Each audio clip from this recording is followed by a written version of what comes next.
+2 commerce humanities പഠിക്കുന്ന വിദ്യാർത്ഥികൾക്കുള്ള economics സബ്ജക്റ്റിൻ്റെ ഏതാനും ഭാഗങ്ങളാണ് ഇന്നത്തെ വീഡിയോയിലുള്ളത്. അവരുടെ എക്കണോമിക്സിൻ്റെ ഫസ്റ്റ് ചാപ്റ്ററായ ഇൻട്രഡക്ഷൻ ടു മൈക്രോ എക്കണോമിക്സ്, അതായത് സൂക്ഷ്മ സാമ്പത്തിക ശാസ്ത്രത്തിന് ഒരു ആമുഖം, അതാണ് ചാപ്റ്ററിൻ്റെ പേര്. അപ്പോൾ ഈ ചാപ്റ്ററിൽ പറയുന്നത് ഏതൊരു എക്കോണമി ആയിക്കോട്ടെ, അത് വലുതായിക്കോട്ടെ അതല്ല ചെറുതായിക്കോട്ടെ, ഈ ഏത് എക്കോണമിക്കും ബേസിക് ആയിട്ടുള്ള ചില പ്രോബ്ലംസ് ഫേസ് ചെയ്യേണ്ടതുണ്ട്. അടിസ്ഥാനമായിട്ട് ചില പ്രശ്നങ്ങൾ ഫേസ് ചെയ്യേണ്ടി വരുന്നുണ്ട്, അഭിമുഖീകരിക്കേണ്ടി വരുന്നുണ്ട്. അത്തരത്തിലുള്ള സാഹചര്യത്തിൽ അല്ലെങ്കിൽ അങ്ങനെ ഒരു സാഹചര്യം ഉണ്ടാവാൻ കാരണം എന്താണെന്നറിയോ? That is due to the mismatch between wants and resources എന്നാണ്. ആവശ്യങ്ങളും വിഭവങ്ങളും തമ്മിലുള്ള ഒരു ഒത്തുപോകായിക ആണ് ഇതിന് പ്രധാനപ്പെട്ട കാരണം ഹ്യൂമൻ വാണ്ട്സ് അൺലിമിറ്റഡ് ആണ്, റിസോഴ്സസോ വളരെ ലിമിറ്റഡുമാണ്. എന്നാൽ ഈ ലിമിറ്റഡ് റിസോഴ്സസിന് ആൾട്ടർനേറ്റീവ് യൂസസ് ഉണ്ട്. ഇതാണ് പ്രധാനമായിട്ടും പ്രോബ്ലംസ് ഉണ്ടാക്കാനുള്ള കാരണങ്ങളായിട്ട് പറയുന്നത്.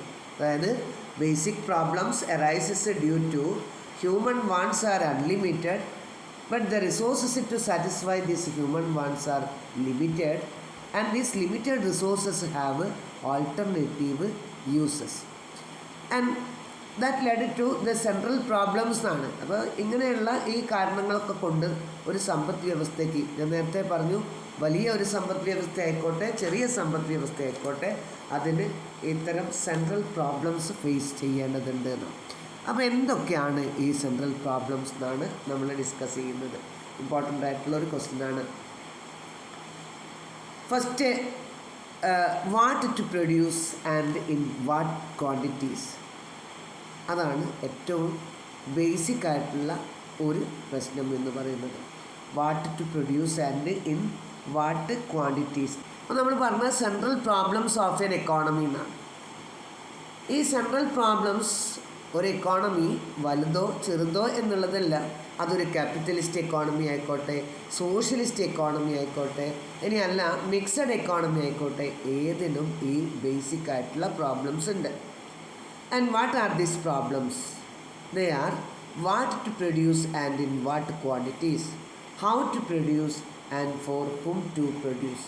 ഇതാണ് മെയിനായിട്ടുള്ള പ്രോബ്ലംസ് എന്ന് പറയുന്നത്. അപ്പോൾ വാട്ട് ടു പ്രൊഡ്യൂസ് എന്ന് പറയുമ്പോൾ എങ്ങനെയാണ്? Every society wants to produce many goods and services, but all these cannot be produces because the resources are scarce എന്നാണ്. ഏതൊരു സമ്പദ് വ്യവസ്ഥ ആയിക്കോട്ടെ, അതിന് ആയിരക്കണക്കിന് സാധനങ്ങളും സേവനങ്ങളും ഉൽപ്പാദിപ്പിക്കേണ്ടതുണ്ട്. പക്ഷേ ഇതെല്ലാം എന്താക്കാൻ പറ്റില്ല, ഉൽപ്പാദിപ്പിക്കാൻ പറ്റില്ല. കാരണം എന്താ? റിസോഴ്സസ് വളരെ കുറച്ചേ ഉള്ളൂ. അതുകൊണ്ട് തന്നെ we have to decide what goods and services are to be produced. എന്ത് സാധനമോ സേവനമോ ആണ് ഉൽപ്പാദിപ്പിക്കേണ്ടത് എന്ന് ആദ്യം തീരുമാനിക്കും.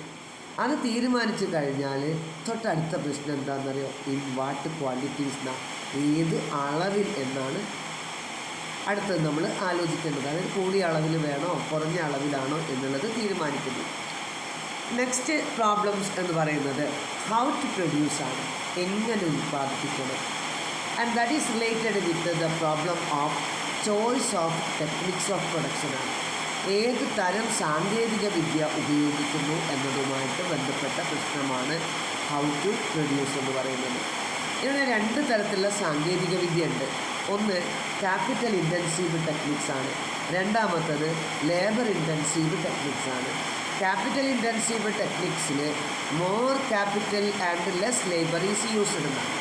എന്നാൽ ലേബർ ഇൻറ്റൻസീവ് ടെക്നിക്സിൽ less capital and more labour is used എന്നാണ്.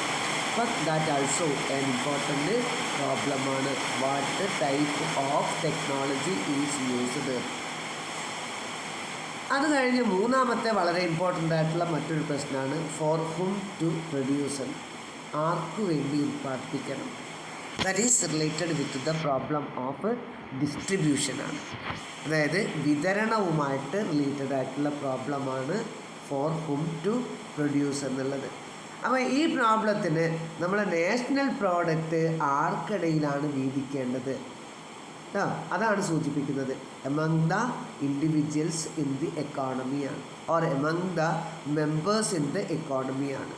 അപ്പോൾ ഡിസ്ട്രിബ്യൂഷൻ ആവുന്നത് എങ്ങനെയാണ്? നാഷണൽ പ്രോഡക്റ്റിനെ നമ്മൾ ഡിസ്ട്രിബ്യൂട്ട് ചെയ്യുന്നു. ലാൻഡിനും ലേബറിനും ക്യാപിറ്റലിനും ഓർഗനൈസറിനുമാണ് നമ്മൾ വീതിക്കുന്നത്. ലാൻഡിന് റെൻ്റായിട്ട് കൊടുക്കണം, ലേബറിന് വേജസ് അല്ലെങ്കിൽ സാലറി ആയിട്ട് കൊടുക്കണം, ക്യാപിറ്റലിന് ഇൻട്രസ്റ്റോ പ്രോഫിറ്റോ ആയിട്ടാണ് കൊടുക്കേണ്ടത്. ആൻഡ് ക്യാപിറ്റലിന് ഇൻട്രസ്റ്റ് ആയിട്ട് ഓർഗനൈസർക്ക് എന്ത് കൊടുക്കണം? പ്രോഫിറ്റായിട്ടോ കൊടുക്കേണ്ടതുണ്ട്. അപ്പോൾ ഇങ്ങനെ ഓരോന്നിനും എന്താണ്? ലാൻഡ്, ലേബർ, ക്യാപിറ്റൽ, ഓർഗനൈസേഷൻ, ഈ 4 ഫാക്ടേഴ്സ് ഓഫ് പ്രൊഡക്ഷനും റെൻ്റ്, വേജസ്, ഇൻട്രസ്റ്റ്, പ്രോഫിറ്റ് എന്നിങ്ങനെ വീതിക്കുന്ന ആ ഒരു പ്രോസസ്സിന് പറയുന്ന പേരാണ് എന്തെന്നറിയോ? For whom to producer. അപ്പോൾ ഇതാണ് മെയിനായിട്ടുള്ള ഒരു ക്വസ്റ്റ്യൻ പറഞ്ഞു. Central problems of a economy. What are the central problems of a economy? ഇനി അതേപോലെ അല്ലെങ്കിൽ അതിനേക്കാളും കുറച്ചും കൂടി ഇമ്പോർട്ടൻ്റ് ആയിട്ടുള്ള ഒരു ക്വസ്റ്റ്യനാണ് PPC അഥവാ പ്രൊഡക്ഷൻ പോസിബിലിറ്റി സെറ്റ് അല്ലെങ്കിൽ പ്രൊഡക്ഷൻ പോസിബിലിറ്റി കർവ് എന്ന് പറയുന്നത്. That is the collection of all possibilities of the goods and services that can be produced from the given amount of resources and given stock of technological know-how. That is known as PPC എന്നാണ്. That is a collection of all possibilities ആണ്.